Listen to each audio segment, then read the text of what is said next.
Bonjour, bienvenue chez vous dans Les Témoins d'Outre-mer, l'émission élaborée à partir de vos réactions à l'actualité. Premier dossier donc consacré au sport sur ordonnance.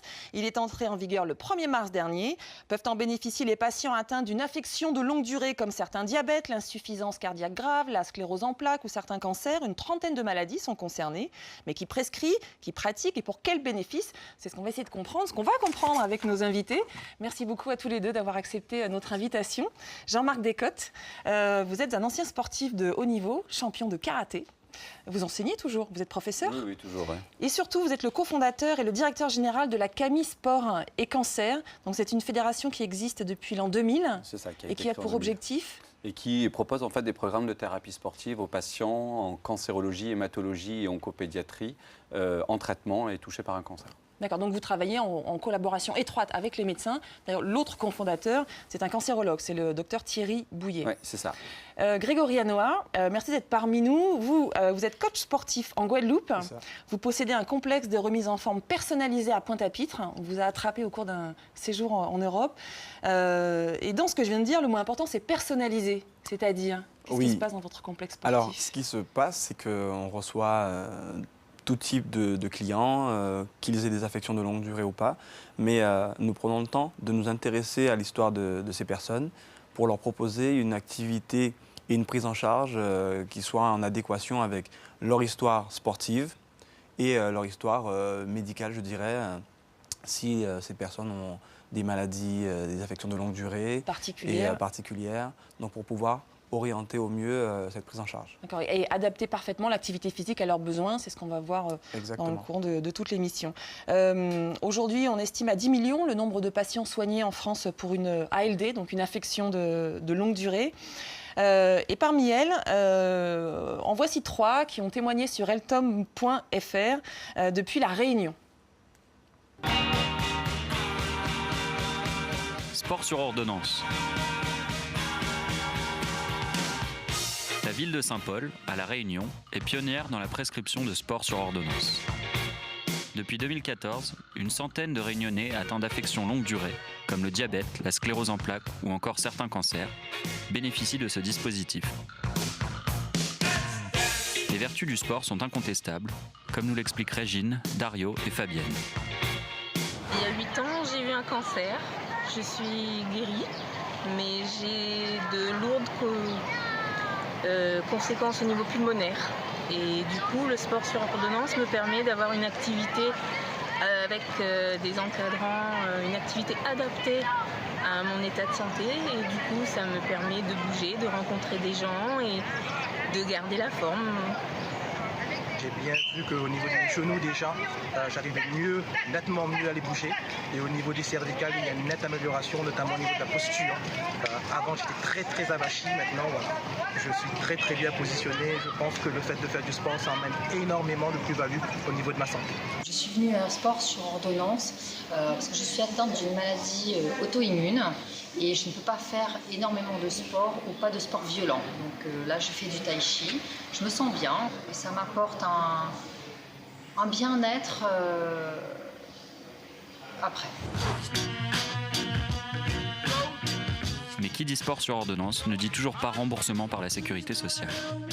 Pour l'heure, ce sont les collectivités, les mutuelles ou les patients qui paient encore.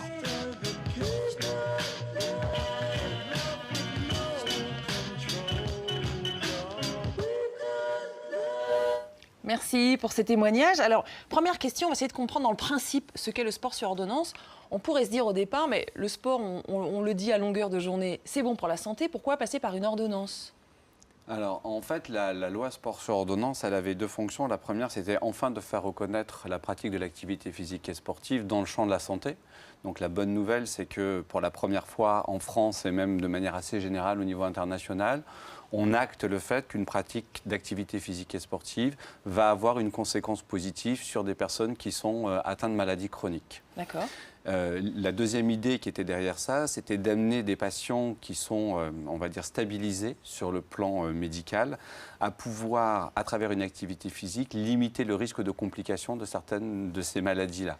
Et en fait, quand vous êtes malade et quand vous êtes en affection de longue durée, si vous êtes inactif, vous pouvez développer des comorbidités, c'est-à-dire des nouvelles pathologies qui sont associées à la pathologie que vous avez. Donc votre pathologie plus la sédentarité, ça peut créer des complications supplémentaires. Ou la pathologie en elle-même peut générer en fait des modifications dans votre corps qui vont entraîner de nouvelles pathologies. Contre lequel le sport est censé peut lutter. Pouvoir répondre. Donc du coup, parmi les bénéfices recherchés, il y a des bénéfices donc, thérapeutiques. Et puis on a entendu aussi dans les témoignages, il y a aussi des bénéfices au niveau du moral, au niveau du lien social. Qu'est-ce que vous entendez, vous, de la part des gens donc, qui sont atteints de maladies puis qui viennent vous voir? Qu'est-ce que ça leur apporte à ce niveau-là? Alors déjà, le fait que ce soit une prise en charge personnalisée, les gens sentent la différence quand ils sont écoutés. Ils ont besoin de savoir qu'ils sont accompagnés vraiment et pas laissés devant une machine à se demander comment ils vont la régler et qu'est-ce qu'ils vont chercher à développer. Ensuite, c'est le fait qu'ils comprennent, ils vont comprendre ce que l'activité leur apporte pour lutter contre leur maladie, qui les aide aussi, je dirais psychologiquement, à lutter contre cette maladie. Bien sûr. Après, il ne faut pas que le coach, quel qu'il soit, se substitue au médecin. C'est-à-dire que c'est un travail qu'on doit faire ensemble. Donc, dans la structure que je gère, nous demandons des informations aux médecins et nous ne pouvons pas de diagnostic. Donc, on reste dans notre rôle de coach. Et d'accompagnant. Et ce qui est la cerise sur le gâteau, je dirais, c'est que quand les gens font du sport dans une petite communauté et qu'ils peuvent échanger avec les autres, ils ne se sentent plus enfermés, isolés dans la maladie, ils ne sont plus réduits à un état de malade simplement. D'accord. C'est toute la problématique d'ailleurs du sport sur ordonnance, c'est-à-dire quel est le rôle du médecin, qu'est-ce qu'il doit déterminer, qu'est-ce qu'il doit poser comme diagnostic, qu'est-ce qu'il doit prescrire comme activité, et puis le rôle de l'intervenant qui est qu'est-ce qu'il doit monter comme programme, quels sont les objectifs qu'il doit atteindre. Et en fait, le sport sur ordonnance était censé un peu répondre à cette question, c'est-à-dire un médecin, quand il prescrit un médicament, il le prescrit très clairement en fonction d'un objectif à atteindre. Est-ce que la dynamique sur la pratique sportive doit être la même ? D'accord, donc c'est un petit peu compliqué quand même à mettre en place, mais on va reparler encore, parce que ça veut dire, ça suppose que le médecin connaisse une large gamme d'activités physiques et de structures ou d'intervenants à qui adresser ses patients, et ça suppose que l'éducateur, lui, il soit aussi formé pour recevoir ces personnes-là. Mais on va en reparler dans un instant. Le problème du financement, donc sport sur ordonnance, d'accord, mais c'est pas remboursé par la Sécu. Non. En fait, nous, c'est un peu la raison pour laquelle on s'est un peu révolté contre le décret d'application. On a énormément travaillé sur le montage de la loi, avec l'espoir que ça allait justement enfin enclencher une dynamique de prise en charge de l'activité physique et sportive. Et le décret d'application, clairement, ne s'est pas positionné sur cet aspect-là. Ce qui fait qu'aujourd'hui, en fait, la seule chose qui est remboursée, c'est la consultation que le médecin met en place. Alors, ce qui s'est passé, par exemple, à Strasbourg, qui est ville pilote également, depuis 2012, oui. La prise en charge, elle dure 3 ans. La première année, totalement prise en charge, tous les frais sont pris en charge par la municipalité. Et puis, les 2 années suivantes, il y a une tarification solidaire calculée en fonction du quotient familial, donc une participation aux frais du patient. Et apparemment, ça va entre 20 et 100 €. Est-ce que ça vous paraît juste comme dispositif ? Non, en fait, ce n'est pas un dispositif juste. C'est un dispositif qui va donner en fait, aux villes qui ont les moyens la possibilité de mettre en place ce genre de programme et aux villes qui n'ont pas les moyens d'être incapables de le mettre en place. Donc on est clairement dans un travail d'inégalité d'accès à la pratique de l'activité physique et sportive. Il faut savoir le docteur Alexandre Feltz, qui a lancé le projet à Strasbourg, a clairement dit que lui, sa problématique, c'était qu'aujourd'hui, la collectivité peut financer, mais que dans 10 ans, on ne sait pas si la collectivité sera toujours à même de... Voilà. Donc il n'y a pas de pérennisation de ce genre de système aujourd'hui avec des financements territoriaux ou de collectivités territoriales. Alors, ça veut dire... Pour répondre un peu à cette problématique, au niveau de la structure que nous avons en Guadeloupe, dans quelques mois, nous allons proposer un format où nous dirons que c'est nous qui allons financer en proposant des tarifs aux personnes qui sont vraiment constatées en affection de longue durée et pour lesquelles il y a un suivi, donc avec les protocoles qu'il faut. Donc c'est vous qui allez proposer des tarifs adaptés. Exactement, c'est nous qui allons proposer. Et sinon, ça veut dire que depuis Strasbourg ou Saint-Paul, il y a 29 collectivités aujourd'hui qui pratiquent, donc qui ont suivi le programme pilote. Et donc ça veut dire que chaque collectivité va devoir adapter ou chercher ses propres sources de financement. Certaines mutuelles remboursent partiellement, certaines associations ou certains donc, organismes sportifs comme les vôtres qui vont proposer ce qui est un acte solidaire ou... C'est tout à fait ça. L'idée, c'est de dire que c'est pas parce qu'on n'a pas les moyens ou qu'on n'a pas la possibilité d'être aidé qu'il faut qu'on mette ces personnes de côté parce qu'elles sont en grande souffrance pour la plupart. Bien sûr, sachant qu'en plus, en Guadeloupe, Martinique ou dans les TOM en général, il y a quand même un taux de chômage important et donc quelques difficultés financières à surmonter. Les mutuelles sont en train de travailler vraiment à une réflexion sur la mise en place de prise en charge de ce type de pratique. Nous, on a la chance de travailler avec la mutuelle des sportifs qui a proposé un programme de remboursement sport sur ordonnance. Il y a Malakoff Médéric aussi. Enfin, voilà, il y a quelques mutuelles aujourd'hui qui prennent en... D'accord, qui se saisissent du problème. Oui, qui se saisissent du problème parce qu'elles voient bien, elles, l'intérêt qu'elles ont à maintenir les gens en bonne santé. Enfin, je veux dire, derrière, il y a clairement des diminutions de coûts de... C'est ça. Alors ça, on va en parler aussi du sport, dans le rôle du sport. Heureusement, d'ailleurs. Du sport sur ordonnance dans la prévention. Nouvelle contribution postée depuis l'île de la Réunion, qui est le seul département d'outre-mer où pour l'instant existe le sport sur ordonnance. Contribution postée par Patricia Cabon, qui est médecin généraliste. À La Réunion, la situation est assez particulière parce que nous avons pas mal de maladies qui ont été intégrées dans le sport sur ordonnance qui sont plus importantes, plus développées qu'en métropole. Nous avons 2 fois plus de diabète avec plus de femmes et des personnes plus jeunes qui sont touchées par cette maladie. Nous avons plus d'hypertension avec des hypertensions graves. Et donc tous ces facteurs en fait font que le sport sur ordonnance a été vraiment... peut-être pas une évidence, mais en tout cas a été une bonne idée. Cette initiative permet aux gens d'avoir un bilan avec le sport sur ordonnance, avec des éducateurs à pas, qui vont vraiment voir les difficultés des personnes et vont pouvoir les orienter vers des structures agréées avec des éducateurs qui ont été formés à ces pathologies. Alors, des structures agréées avec des formateurs, des éducateurs formés à ces pathologies.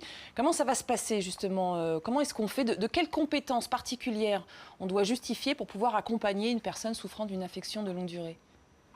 Alors, moi je pense que la première des choses est d'avoir une formation qui soit suffisamment complète ou au moins dense sur tous les aspects physiologique, biomécanique, parce que ce sont des corps que nous prenons en charge. Il faut comprendre comment ces corps fonctionnent.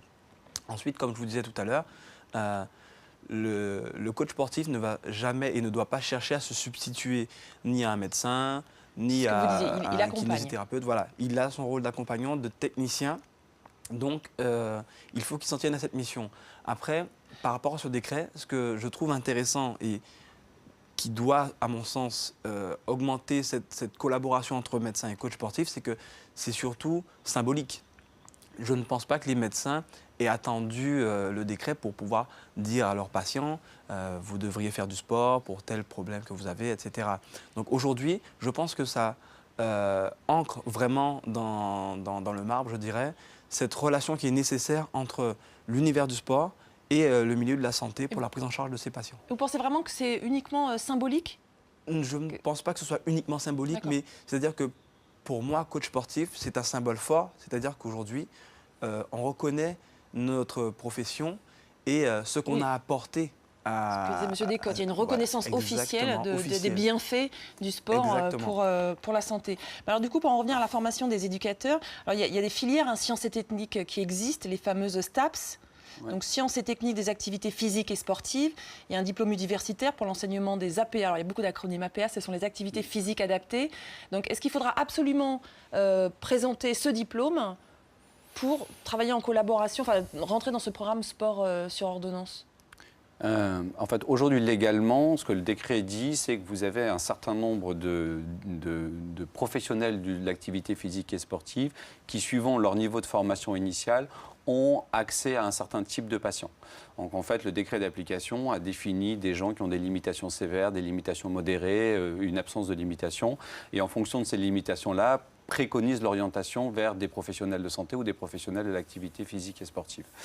Parce que c'est juste pour préciser, vous dites professionnels de santé parce qu'il y a aussi les kinésithérapeutes. Voilà, des kinésithérapeutes Voilà, qui pourront... Alors, il y a des paradoxes dans cette loi. Vous avez les kinésithérapeutes, les psychomotriciens et les ergothérapeutes qui arrivent dans le champ de l'activité physique et sportive alors que ce n'est pas forcément leur domaine de compétence. On sait que les kinésithérapeutes travaillent, eux, sur des phénomènes de rééducation, de réadaptation, de remobilisation motrice sur lesquels ils sont très compétents et qui sont en lien avec ce que disait Grégory tout à l'heure, c'est-à-dire clairement comment on travaille avec eux. Après, sur le champ de la thérapie sportive, nous, on est aujourd'hui quand même assez partisans de dire que les formations généralistes, c'est bien, mais que si on veut vraiment s'occuper des gens pendant des phases aiguës des traitements, on a une obligation d'avoir une spécialisation par pathologie et avec des modèles et des protocoles de prise en charge qui doivent être beaucoup plus poussés que ceux qui sont aujourd'hui. D'accord, parce qu'évidemment, on ne peut pas faire n'importe quoi à n'importe qui. Quelqu'un qui arriverait avec un squelette tout abîmé parce qu'il a un cancer des os, on ne lui fait pas faire le poirier, par exemple, je suppose. Enfin, tout à fait. Et ce que disait la patiente tout à l'heure, dans la spécificité du cancer, en fait, vous avez plusieurs moments du parcours de soins du patient. Alors, le moment des traitements, le moment des affections, ce qu'on appelle des affections aiguës, des effets indésirables assez lourds. Vous avez le moment de la rémission, mais avec des effets toujours qui existent et qui continuent. Et en fait, vous vous rendez bien compte qu'en fonction du moment du parcours de soins et de l'état général des capacités physiques du patient, vous ne devez pas avoir le même intervenant et le même type de prise en charge. Vous n'avez pas les mêmes besoins, et ça, les mêmes capacités. Voilà, et ça, c'est quelque chose que la loi n'est pas du tout, sur laquelle la loi ne se prononce pas du tout et sur lequel elle n'a pas réfléchi parce que c'est une loi généraliste, mais après, il appartient aujourd'hui aux intervenants et aux acteurs de s'en saisir pour en avoir des usages qui soient des usages cohérents, sécurisants pour les patients et surtout efficaces dans les objectifs qu'ils se fixent. Juste un mot sur le volet formation. Aujourd'hui, donc, moi, je suis issu du DUST des métiers de la forme que j'ai fait à l'université de Créteil. Donc, c'est une formation qui se fait sur 2 ans et force est de constater que de plus en plus de personnes qui veulent embrasser la carrière de coach ne cherchent pas forcément les formations les plus qualifiantes, mais les plus courtes pour pouvoir rentrer sur le marché du travail le plus vite possible. Et c'est là qu'il va peut-être y avoir un biais entre quelqu'un qui va être formé sur, je ne sais pas moi, 4-6 mois et quelqu'un qui est formé sur 2 ans. Et il faut que les gens comprennent que ce n'est pas fini après le diplôme. Donc il existe le DU Sport et Cancer à l'université de Saint-Denis, Paris-Descartes. Oui, on peut avoir des formations professionnelles ou professionnalisantes. Exactement, mais de plus, il y a des événements, je pense notamment au congrès du fitness qui a été mis en place par M. Pierre-Jacques Dachary, qui a lieu à Aix-en-Provence, où on a des intervenants comme le professeur Carré qui viennent et qui nous donnent des informations à nous, coachs sportifs. Il faut que la formation soit quelque chose de continu. Tout à fait. D'accord, donc là, il va falloir s'adapter. Donc, c'est presque un nouveau métier qui risque de se développer avec le sport sur ordonnance. En tout cas, si on veut le faire rentrer dans le champ de la santé, oui. D'accord. Incontestablement. Alors, on va retourner à La Réunion, où 93% des médecins de Saint-Paul, donc ville pilote, je le disais, ont déjà prescrit au moins une activité physique à leurs patients. Et donc, ils s'adressent à 13 structures d'activité physique qui sont labellisées sport sur ordonnance. Comme ça, le médecin sait à qui il peut s'adresser. Et écoutez donc cette contribution collective signée par des coachs sportifs, donc des collègues à vous, Grégory, Mauriciane, Sandra et Frédéric. Je prends en charge donc des personnes qui sont dans le cadre sport sur ordonnance. 1 minute rapide! Et donc pour ces personnes-là qui arrivent donc avec tout âge et des différences donc de pathologie, eh ben, mes séances, je mets en place en fonction de leur capacité, je dirais, sportive. On va adapter la gymnastique auprès des personnes qui viennent sur le sport sur ordonnance, car en effet, on a des pathologies qui sont différentes au niveau des lombaires, des épaules, ça peut être sciatique, ça peut être aussi hernie cervicale ou lombaire aussi. On adapte vraiment au niveau des jambes pour éviter les douleurs et surtout remuscler les endroits du corps dont les personnes ont besoin.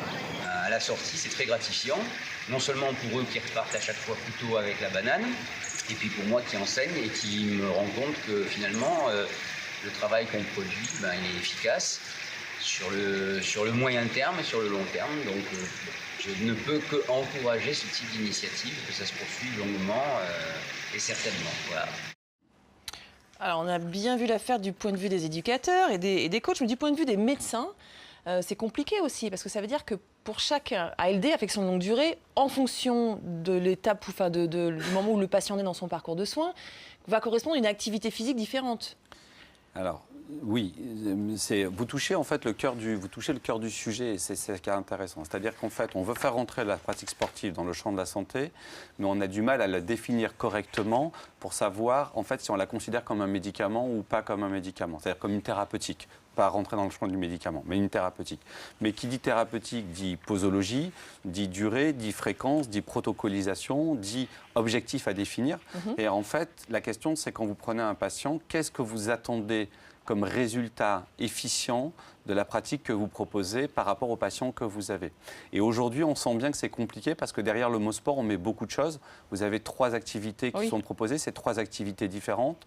Qu'est-ce qu'on fait quand on fait de la marche nordique? Qu'est-ce qu'on a comme objectif quand on fait du tai chi, etc.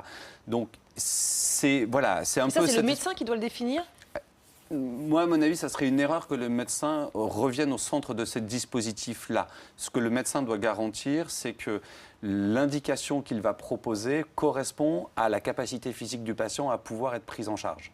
D'accord, et ça veut dire qu'après, donc, le patient va dans un centre labellisé, là, dans le cas de la Réunion, et cherche lui-même ou se fait accompagner, ou demande au coach quelle est l'activité qui correspond aux prescriptions du médecin? C'est là où on devrait avoir la reconnaissance de ce métier-là, qui fait que la personne devrait être apte à pouvoir, elle, définir un bilan, ce qu'on appelle fonctionnel, dans lequel il va y avoir à la fois quelque chose qui va correspondre à ce que le patient a envie de faire, mais aussi quelque chose à ce dont il a besoin pour pouvoir avoir une amélioration de ses capacités physiques. C'est-à-dire, en fait, c'est quel est l'objectif thérapeutique de la situation et qu'à partir de là, il y ait une orientation vers des programmes qui ne seront pas forcément des programmes au départ qui correspondraient à ce que le patient aurait voulu faire. Et il peut y avoir des moments où vous prenez en charge quelqu'un pendant 3 mois, simplement pour vous assurer que ses capacités physiques vont après lui permettre d'aller vers ce qu'il désirait faire D'accord, c'est celui qui vous dirait, moi je veux absolument faire du vélo, mais non, c'est pas possible aujourd'hui. Voilà, il faut attendre, il y a besoin... Pratiquer telle discipline pour récupérer telle capacité, et puis ensuite on verra. Et en fonction d'un protocole, d'un programme, d'une organisation, d'objectifs, etc.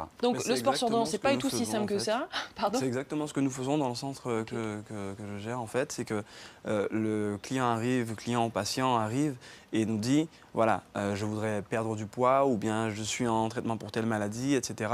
Donc on fait un premier bilan, on pose le diagnostic, pas médical, mais le diagnostic avec tout l'historique. Ensuite, on a des tests physiques puisqu'on ne fait pas faire ce qu'on veut à la personne ni ce qu'elle voudrait. On évalue ses capacités physiques, que ce soit en termes de capacité cardiovasculaire, musculaire. Donc il existe des protocoles de tests qui sont accessibles dans des bouquins de vulgarisation qui sont très très bien faits. Et ensuite, on dit à la personne, bon, voilà, on vous propose une prise en charge sur telle durée et ça va évoluer comme ça, comme ça, comme ça. D'accord, avec tel objectif. Exactement. Donc ça veut dire, en vous entendant bien, qu'il va falloir une collaboration quand même très étroite entre les professionnels de la santé et les professionnels du sport, voir la naissance de nouveaux métiers qui soient sport et santé. Oui, si je résume bien. Et pour le coup, excusez-moi, pour le coup, c'est juste dommage en fait que les institutions ne se servent pas des expériences qui existent. Nous, ça fait 17 ans qu'on fait ça, qu'on travaille en collaboration avec les médecins, qu'on a mis en place des protocoles d'évaluation de programmes, etc. Et que c'est bien dommage. La CAMI, c'est sport et cancer. Oui, la CAMI, oui, c'est spécial. Voilà, mais c'est justement dommage que quand on vient voir les institutions et qu'on leur dit, mais servez-vous des expériences qui existent pour pouvoir les mesurer, les évaluer et les dupliquer, ça soit jamais quelque chose qui soit audible en fait. Ah, jamais, jamais. Il faut continuer. En tout cas, il y a des livres de très bonne Un dernier mot, ce sera le mot de la fin. Voilà, non, juste une dernière chose, c'est-à-dire qu'il y a des gens qui font des tests en laboratoire, etc., qui font beaucoup de recherches. Je pense notamment au livre La Bible de la préparation physique. Et il y a des outils très intéressants et très pertinents dedans. Donc nous, on s'en sert. Donc merci de continuer à faire ce travail. Merci en tout cas à tous les deux. On va suivre le dossier et voir comment il se développe. Et j'espère que vous pourrez vous faire entendre. À très bientôt. Donc.